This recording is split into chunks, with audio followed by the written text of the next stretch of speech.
క్షణం ప్రజల పక్షం M95 న్యూస్ కి స్వాగతం. ముందుగా హెడ్లైన్స్. మదనపల్లి తెదేపా అభ్యర్థి షాజహాన్ కు బ్రహ్మరథం పట్టిన పోతబోలు గ్రామ ప్రజలు. గురువారం సాయంత్రం జరిగిన ర్యాలీకు అడుగడుగున మంగళహారతులు, బాణసంచా, బళ్ళారి డ్రమ్స్ తో ఘన స్వాగతం పలికిన గ్రామీణులు. పొంగనూరు మండలం ఆరడికుంట నుంచి ఎన్నికల ప్రచారాన్ని ప్రారంభించిన మంత్రి పెద్దిరెడ్డి రామచంద్రారెడ్డి రాష్ట్ర విభజనకు కారణమైన కిరణ్ కుమార్ రెడ్డిని ఓడించాలని పిలుపు. తెలుగుదేశం నేత Doraswamy Naidu social media incharge రాజేష్ల జన్మదిన వేడుకలను షాజహాన్ బాషా ఆధ్వర్యంలో ఘనంగా నిర్వహించిన తెలుగు తమ్ముళ్ళు. భారతదేశం గర్వించదగ్గ మహనీయుడు డాక్టర్ బాబు జగజీవన్ రామ్ జయంతి వేడుకలలో నివాళులర్పించిన బహుజన సేన రాష్ట్ర నేత శ్రీ చందు. ప్రబలకోట వద్ద లారీ ఢీకొన్న ప్రమాదంలో స్కూటరిస్ట్ దుర్మరణం. దొమ్మన్న బావి వద్ద శుక్రవారం జరిగిన రోడ్డు ప్రమాదంలో శ్రీనివాసులు మృతి. ఇక డీటెయిల్స్ చూస్తే, ఎన్నికల ప్రచారంలో భాగంగా గురువారం సాయంత్రం పోతబోలు పంచాయతీలో పర్యటించిన తెదేపా అభ్యర్థి షాజహాన్ బాషాకు తురకపల్లి నుండి పోతబోలు వరకు అడుగడుగున మహిళలు హారతులు పడుతూ బాణసంచా పిలుస్తూ తెలుగుదేశం శ్రేణులకు ఘన స్వాగతం పలికారు. గతంలో అధికారంలో ఉన్నప్పుడు ప్రతి గ్రామానికి తాగునీరు, పాఠశాల భవనాలు, రోడ్లు, కాలువలు నిర్మించి ప్రజా సమస్యల పరిష్కారానికి చొరవ చూపిన నేత షాజహాన్ బాషా అంటూ తెలుగుదేశం పార్టీ అభ్యర్థిగా నేడు ఎన్నికల ప్రచారానికి వస్తుండటంతో స్థానిక ప్రజలు సంతోషంతో షాజహాన్ బాషాకు స్వాగత ఏర్పాట్లు చేపట్టారు. తాజ్ హోటల్ అధినేత పఠాన్ ఖాదర్ ఖాన్, ఎస్సీసీఎల్ రాష్ట్ర ఉపాధ్యక్షులు పోతబోలు సుధాకర్ ఆధ్వర్యంలో పెద్ద ఎత్తున తెలుగుదేశం పార్టీ కార్యకర్తలు ఘన స్వాగతం పలికారు. పలువురు వైసీపీ కార్యకర్తలు, వార్డు మెంబర్లు తెదేపా అభ్యర్థి షాజహాన్ బాషా సమక్షంలో తెలుగుదేశం పార్టీలో చేరారు. ఈ సందర్భంగా షాజహాన్ బాషా మాట్లాడుతూ అధికారంలోకి వస్తూనే పోతబోలు పంచాయతీలో నెలకొని ఉన్న ప్రజా సమస్యల పరిష్కారానికి చొరవ చూపుతానని హామీ ఇచ్చారు. ఈ కార్యక్రమంలో తెలుగుదేశం నేతలు వెంకటేష్, పెద్ద సంఖ్యలో తెలుగుదేశం పార్టీ కార్యకర్తలు పాల్గొన్నారు.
పొంగనూరు నియోజకవర్గంలో ఎన్నికల ప్రచారాన్ని ప్రారంభించిన ఏర్పాటు చేసిన విలేకరుల సమావేశంలో మంత్రి పెద్దిరెడ్డి రామచంద్రారెడ్డి మాట్లాడుతూ గురువారం పొంగనూరులో ఎన్డీఏ కూటమి నిర్వహించిన సమావేశంలో మాజీ ముఖ్యమంత్రి బీజేపీ రాజంపేట ఎంపీ అభ్యర్థి చేసిన వ్యాఖ్యలకు ధీటుగా సమాధానమిచ్చారు. గతంలో 2 కేంద్ర మంత్రులను వైసీపీ పార్టీ ద్వారా ఓడించామని, ఇక ఇప్పుడు ఏకంగా మాజీ ముఖ్యమంత్రిని తప్పక ఓడిస్తామని, ఈసారి జరగబోయే ఎన్నికల్లో చిత్తుగా కిరణ్ కుమార్ రెడ్డిని ఓడిస్తామన్నారు. కిరణ్ కుమార్ రెడ్డి ముఖ్యమంత్రిగా ఉన్నప్పుడు వైఎస్ జగన్ను వేధించారని, ప్రత్యేక హోదా రాకపోవడానికి, రాష్ట్ర విభజన జరగడానికి ముఖ్య కారణం కిరణ్ కుమార్ రెడ్డి అని ఆరోపించారు. కాంగ్రెస్ ముఖ్యమంత్రిగా ఉండి ఇప్పుడు నిస్సిగ్గుగా బీజేపీలో చేరారని, కిరణ్ కుమార్ రెడ్డి ముఖ్యమంత్రిగా ఉండి మనకు సాగునీరు కూడా రాకుండా అడ్డుకున్నారని, వైసీపీ విజయానికి మనమంతా కలిసి కృషి చేయాలని కార్యకర్తలకు, నాయకులకు, ప్రజలకు పిలుపునిచ్చారు. కనీసం మనం నీళ్లు తీసుకురావాలా, పింఛా నది నుంచి అని ప్రాజెక్టు మంజూరు చేసి టెండర్లు కూడా అయిన తర్వాత ఆయన ముఖ్యమంత్రి దాన్ని ఆఫ్ చేయడం జరిగింది, దాన్ని నిలిపేయడం జరిగింది. మరి అలాంటి వ్యక్తి ఈరోజు పుంగనూరుకు వచ్చి ఓట్లు ఏ విధంగా అడుగుతారో మనకు తెలియదు. దానికోసం మనం పాదయాత్ర కూడా చేశాం. నేను మాల్ వేసుకోవడానికి కూడా పాదయాత్ర ప్రాజెక్టు దాకా చేసాం. మనం పింఛా ప్రాజెక్టు దాకా, పాపిరెడ్డి గారిపల్లి దగ్గర కట్టిన పింఛా ప్రాజెక్టు దాకా. మరి అలాంటి వ్యక్తి వచ్చి ఇక్కడ ఏ ముఖం పెట్టుకొని అడుగుతాడు అని నేను అడుగుతా ఉన్నాను. ఏదైనా రోడ్లు వేస్తే కూడా వాళ్ళకి నియోజకవర్గానికి మట్టంగా అడిగేసుకొని ఆ బార్డర్ నుంచి ఇక్కడంతా కూడా మనకు రోడ్లు వేయలేదు. అవన్నీ కూడా ఇప్పుడు మనం వేసుకున్నాం. మరి అలాంటి వ్యక్తిని మనం పూర్తిగా మన కనుసన్నల్లో మెలిగే వ్యక్తులందరికీ కూడా మీరు చెప్పి తప్పనిసరిగా నాకంటే కూడా ఎక్కువ మెజారిటీ మిథున్ రెడ్డికి వచ్చే విధంగా చిత్తుగా కిరణ్ కుమార్ని ఓడించాలని చెప్పి మిమ్మల్ని అందరినీ కూడా కోరుతా ఉన్నాను.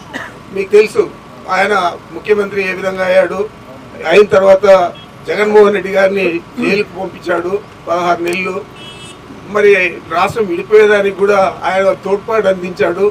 మరి విడిపోయినా పర్వాలేదు, మనకు అప్పుడు విభజన చట్టంలో ఉన్న ప్రత్యేక హోదా కూడా తీసుకురాకుండా చేశాడు. మరి ఈరోజు ఆయన పార్టీ మారి బీజేపీలో చేరి పోటీ చేస్తూ ఉన్నాడంటే అంత సిగ్గుమాలిన వ్యక్తి ఎవరు కూడా ఉండరు, అంత నీచమైన వ్యక్తి కూడా ఎవరు ఉండరు. మరి అలాంటి వ్యక్తిని మనం చిత్తుగా ఓడించాలని చెప్పి మిమ్మల్ని అందరినీ కూడా కోరుకుంటూ ఉన్నాను. ఈరోజు రాష్ట్రంలో ఎక్కడ చూసినా కూడా జగన్మోహన్ రెడ్డి గారు చేసిన సంక్షేమ పథకాలు కానీ, అభివృద్ధి కార్యక్రమాలు కానీ మునిపెన్నడూ కూడా జరగని విధంగా మనం అన్నీ కూడా చేసుకోవడం జరిగింది.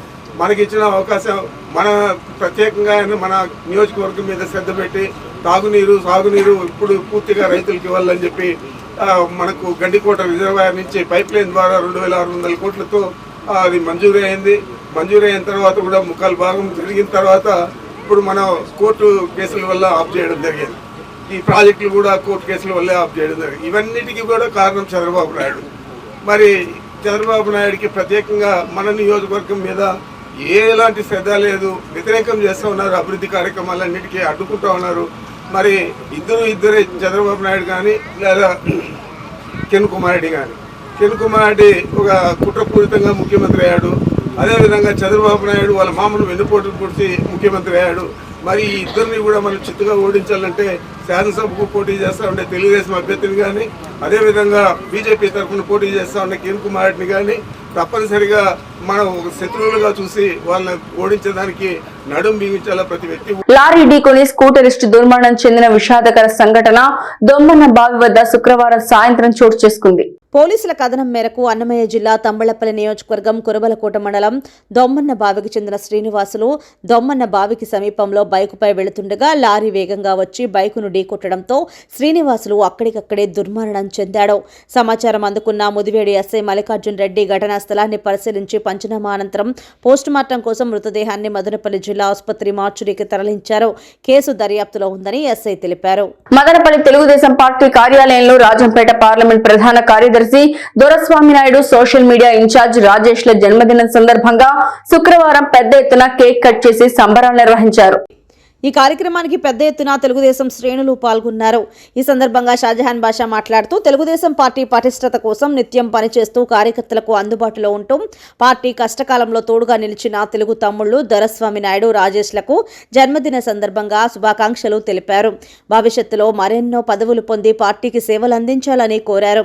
ఈ కార్యక్రమంలో మార్పురి సుధాకర్, ఆర్జే వెంకటేష్, పూలమురళి, నాగూర్వలి, షంషీర్, గిరీష్, ముంబై దుర్గా, విజయమ్మ, లక్ష్మణ, వెంకటరమణ యాదవ్, మున్నా నాయక్, బాబు నాయుడు, రామకృష్ణాచారి, జయచంద్ర, బాలమణిశేఖర్, హసీనా పెద్ద సంఖ్యలో తెలుగుదేశం పార్టీ కార్యకర్తలు పాల్గొన్నారు. మన పార్టీకి మన చుట్టుపక్కల ఉన్న మదనపల్లి మండలమే కాదు కాన్స్టిట్యూన్సీ వైజ్ నాయకులు చాలా బాధ్యతగా పార్టీ కోసం పనిచేస్తారు. ఆయన పుట్టినరోజు శుభాకాంక్షలు తెలుపుకుంటూ దేవుడు ఆయు ఆరోగ్యాలు సుఖ సంతోషాలతో వెళ్ళగా సంతోషంగా ఉంచాలని చెప్పి కోరుకుంటూ ఇటువంటి జన్మదినాలు ఎన్నో జరుపుకోవాలని చెప్పి జన్మదిన శుభాకాంక్షలు తెలుపుతూ వారికి ఆయురారోగ్యాలతో ఐశ్వర్యం కలకాలం వర్ధిల్లాలని కోరుకుంటూ దొరస్వామి గారు రాజంపేట పార్లమెంట్ ఆయనకు రాజంపేట పార్లమెంట్ ప్రధాన కార్యదర్శి దొరస్వామి నాయుడు గారు, అదేవిధంగా నిన్న బర్త్డే జరుపుకోలేక ఈరోజు షాజహాన్ బాషా గారి ఆధ్వర్యంలో జరుపుకుంటున్న రాజేష్ గారికి, ఇద్దరికి కూడా తెలుగుదేశం పార్టీ కుటుంబ సభ్యులు అందరూ హార్దిక జన్మదిన శుభాకాంక్షలు తెలియజేస్తున్నారు. ఇక్కడ దొరసామి నాయుడు గారు చెప్పాలంటే వ్యవసాయ కుటుంబం నుండి ఎదిగినటువంటి వ్యక్తి. ఈరోజు రాజంపేట పార్లమెంటులో 7 నియోజకవర్గాలుంటే 7 నియోజకవర్గాలకు ప్రధాన కార్యదర్శి స్థాయికి ఎదిగినారు. ఒక బలహీన వర్గాలకు చెందినటువంటి వ్యక్తి తెలుగుదేశం పార్టీలో ఏ స్థాయికి ఎదుగుతాడు అనే దానికి ఇది ఒక ఉదాహరణ. ఆయనది మొదటి నుండి కష్టించే మనస్తత్వము. తెలుగుదేశం పార్టీకి అండగా ఆయన కష్టకాలంలో జెండాలు మోసి అనేక కేసులు పెట్టించుకొని కష్టకాలంలో తెలుగుదేశం పార్టీ ఉనికిని కాపాడినటువంటి వ్యక్తుల్లో దొరసామి నాయుడు గారు. అలాగే రాజేష్ గారు కూడా తెలుగుదేశం పార్టీకి అనునిత్యము పనిచేస్తూ సోషల్ మీడియాలో తనదైన శైలిలో ఒక్క నిమిషం ఆలస్యం కాకుండా వెంటనే సోషల్ మీడియాలో యాక్టివ్గా ఉంటూ తన శక్తి సామర్థ్యాలను చూపించాడు. వాళ్ళిరువురికి కూడా ఆయురారోగ్యాలు ప్రదర్శించి భగవంతుడు సంపూర్ణ ఆయుష్ని ఇవ్వాలని కోరుకుంటున్నాను. మృతురాలు మౌనికకు 2 సంవత్సరాల కుమారుడు ఉన్నాడు. ప్రస్తుతం మౌనిక 4 నెలల గర్భవతి అని కుటుంబ సభ్యులు తెలియజేశారు. మౌనిక మృతికి కారణం భర్త శశికుమార్, అత్త గీత, మామ రెడ్డప్ప, మరితి రూపేష్లు అంటూ మృతురాలి బంధువులు ఆరోపిస్తున్నారు. మౌనికని చంపేసి ఆత్మహత్యగా చిత్రీకరిస్తున్నారని మృతురాలి కుటుంబ సభ్యులు ఆరోపిస్తున్నారు. సంఘటనా స్థలానికి కుప్పం డీఎస్పీ శ్రీనాథ్ చేరుకొని విచారణ చేపట్టారు. బాబు జగజ్జీవన్ రామ్ జయంతి సందర్భంగా శుక్రవారం ఏర్పాటు చేసిన కార్యక్రమంలో ఘనంగా నివాళులు అర్పించిన బహుజన సేన నాయకుడు చందు మాట్లాడుతూ ఈ దేశంలో ఎంతో మంది దేశభక్తులు తమ జీవితాన్ని త్యాగం చేసిన ఘనత దేశానికి కలదు. అలాంటి వారిలో డాక్టర్ బాబు జగజ్జీవన్ రామ్ ఏమాత్రం తీసుకోరని దేశ ప్రజలను గమనించాలని, ఈ దేశానికి ఉప ప్రధానిగా, కార్మిక శాఖ మంత్రిగా, రక్షణ శాఖ మంత్రిగా ఎన్నో సేవలు అందించిన చరిత్ర కలిగిన వ్యక్తి బాబు జగజ్జీవన్ రామ్ అని గుర్తు చేశారు. పౌరశాఖ మంత్రిగా తను చేస్తున్న సమయంలో పేదలు ఆకలితో ఇబ్బంది పడుతున్న తరుణంలో గంజి కేంద్రాలను ఏర్పాటు చేసి ఎంతో మంది ఆకలి తెచ్చిన చరిత్ర డాక్టర్ బాబు జగజ్జీవన్ రామ్ కు దక్కుతుందని గుర్తు చేశారు. చాలా మంది ఏప్రిల్ మాసం అంటే ఆంగ్లేయులు జరుపుకునే ఏప్రిల్ ఫూల్ అనే వాదాన్ని మన గొంతుకలో నింపేశారు. కానీ ఏప్రిల్ మాసం అంటే మహనీయుల మాసమని, మేధావుల మాసమని తెలియజేస్తున్నాను. దేశ ప్రగతి, దేశ స్థితిని, గతిని మార్చిన యోధులు పుట్టింది ఈ మాసంలోనే అని తెలిపారు. ఈ కార్యక్రమంలో బహుజన సేన రాష్ట్ర కార్యదర్శి కొండపల్లి ఆనంద్, ఆటో యూనియన్ నాయకులు రాఘవేంద్ర యాదవ్, ఏబీవీఎస్ఎస్ అన్నమయ్య జిల్లా ప్రెసిడెంట్ అమరేందర్ నాయక్, వేణు నాయక్, రూపక్ నాయక్, మైనార్టీ నాయకులు నజీర్, క్రిస్టియన్ నాయకులు యాకబ్ చరణ్, బహుజన సేన ఎస్టీ నాయకులు జగదీష్ నాయక్, సునీల్ నాయక్, టౌన్ నాయకులు చంద్రశేఖర్ రెడ్డి, రుద్ర చరణ్, వెంకటేష్, జగదీష్ తదితరులు పాల్గొన్నారు. జగజ్జీవన్ రామ్ కూడా ఏమాత్రం తీసిపోడనే విషయాన్ని ఈ దేశం గుర్తించాలి. ఈ దేశంలో భారతదేశానికి ఉప ప్రధానమంత్రిగా, కార్మిక శాఖ మంత్రిగా, అదే రకంగా రక్షణ శాఖ మంత్రిగా పనిచేసిన చరిత్ర డాక్టర్ బాబు జగజ్జీవన్ రామ్ గారికి ఉంది. అదే రకంగా ఆయన పౌర శాఖల మంత్రిగా కూడా పనిచేసిన సందర్భంలో ఈ దేశానికి కరువు వాటిల్లినప్పుడు ఆ గంజి కరువు అనే పేరు మీరు వినింటారు. అలాంటి గంజి కేంద్రాలను కూడా ఆ రోజుల్లోనే ఏర్పాటు చేసి ఎంతో మంది ఆకలి తీర్చిన చరిత్ర డాక్టర్ బాబు జగజ్జీవన్ రామ్ గారు కలదు. ఆయన ఈ దేశంలో కరువు నివారణ చర్యల్లో భాగంగా ప్రభుత్వమే అన్ని వస్తువులు ప్రజలకు తక్కువ ధరలకు అమ్మాలనే ఉద్దేశంతో రేషన్ షాపులను సృష్టించింది డాక్టర్ బాబు జగజ్జీవన్ రామ్ గారే. ఈ రోజున రేషన్ షాపులో బియ్యము, పప్పు, ఉప్పు, నూనె ఇవన్నీ తీసుకుంటున్నారంటే కారణం, దానికి మూలకర్త, సృష్టికర్త డాక్టర్ బాబు జగజ్జీవన్ రామ్. అదే రకంగా ఆయన కార్మిక శాఖ మంత్రిగా పనిచేసినప్పుడు ఎవరైనా సరే ఒక దేశం మీద మరో దేశానికి సైన్యంతో కొట్టాడాలన్నప్పుడు ఎవరు చేయని వీరోచిత పోరాటం డాక్టర్ బాబు జగజ్జీవన్ రామ్ గారు చేశారు. ఆయన పాకిస్తాన్తో యుద్ధం తలెత్తినప్పుడు మనం కార్గిల్ యుద్ధాన్ని గొప్పగా చెప్పుకోవాలి కూడా. అదే రకంగా దానికంటే మహోత్తరమైన యుద్ధం చరిత్రలో జరిగింది. పాకిస్తాన్తో యుద్ధం జరిగినప్పుడు భారతదేశంలో ఉన్నటువంటి భారతీయ సైనికుల్ని పాకిస్తాన్ భూభాగంలోకి చొచ్చుకుపోయే రకంగా వెళ్ళి స్వయంగా ఆ యుద్ధంలో కూడా ఆయన పాల్గొని పాకిస్తాన్ యొక్క సైన్యాన్ని చిత్తుగా ఓడించి ఈ దేశ జెండాను రెపరెపలాడించిన చరిత్ర డాక్టర్ బాబు జగజ్జీవన్ రామ్ గారికి ఉంది. ఆయన ఈ దేశానికి ప్రధానమంత్రి కావాల్సిన ఆవశ్యకత ఎంతైనా ఉండేది. కానీ ఆ రోజు ఉన్నటువంటి కుల రాజకీయాల వల్ల ఈ దేశానికి ప్రధానమంత్రిగా కాలేకపోయినా. మదనపల్లి నియోజకవర్గ తెలుగుదేశం అభ్యర్థి షాజహాన్ బాషా ఎన్నికల ప్రచార నేపథ్యంలో గోనుగుంట్ల రామానుజులు, గోనుగుంట్ల వెంకటరమణ కుటుంబ సభ్యులు బహుమతిగా అందజేసిన డిజిటల్ స్క్రీన్ వాహనాన్ని శుక్రవారం తెలుగుదేశం పార్టీ కార్యాలయం వద్ద జెండా ఊపి షాజహాన్ బాషా ప్రారంభించారు. ఈ కార్యక్రమంలో ఆర్జే వెంకటేష్, పులి స్వరూప్, మార్పురి సుధాకర్, ముంబై దుర్గా, మాజీ market committee chairman Gurrappa Naidu, Naveen Chowdary, bank Ramana, Jayaram Yadav, BC సంఘం కృష్ణమూర్తి, టౌన్ బ్యాంక్ సోమశేఖర్, నాదెండ శివప్రసాద్, షంషీర్, రఘుపతి నాయుడు, వేమన్న, బాబు నాయుడు, నాగమణి పెద్ద సంఖ్యలో తెలుగుదేశం పార్టీ కార్యకర్తలు పాల్గొన్నారు. పని కట్టుకొని మీపై దుష్ప్రచారం చేస్తోంది మీ పార్టీ వారి. బురద చల్లే రాజకీయాలకు దూరంగా ఉంటాం, నికార్సైన రాజకీయాలు చేస్తామే తప్ప నీచమైన రాజకీయాలకు పాల్పడే వ్యక్తులం కాదని వైసీపీ యువ నాయకులు ముంబషీర్ అహ్మద్ స్పష్టం చేశారు. టీడీపీ అభ్యర్థిపై వివిధ న్యూస్ ఛానల్స్ లో ట్రోల్ అవుతున్న అంశాలకు తనకు ఎటువంటి సంబంధం లేదని వైసీపీ నాయకులు ముబషీర్ అహ్మద్ స్పష్టం చేశారు. శుక్రవారం తన కార్యాలయంలో ఏర్పాటు చేసిన మీడియా సమావేశంలో ఆయన మాట్లాడుతూ ఆ రోజు వైసీపీ ఎన్నికల కార్యాలయం ఏర్పాటు చేసిన విలేకరుల సమావేశంలో ఏదో ఫ్లోలో అలా మాట్లాడడం జరిగిందన్నారు. అనంతరం వైసీపీ వారికి ఆపాదిస్తూ కొన్ని ఛానల్స్ లో తన వాయిస్ పెట్టి ఏవో స్క్రీన్ షాట్లు పెట్టి ట్రోల్ చేయడం దురదృష్టకరమన్నారు. ఇలా ఓ అభ్యర్థిపై ట్రోల్ చేయడాన్ని ఖండిస్తున్నామని అన్నారు. ఆ రోజు మాట్లాడిన మాటకు మీ మనసు గాయపడి ఉంటే క్షమాపణలు చెబుతున్నామని అన్నారు. ఇదే విషయంలో కొంతమంది మీ ప్రత్యర్థులే గ్రూపులలో వేస్తున్నారనే విషయం మీకు కూడా తెలిసే ఉంటుందని, ఇది వారి పని అయి ఉండవచ్చునని అన్నారు.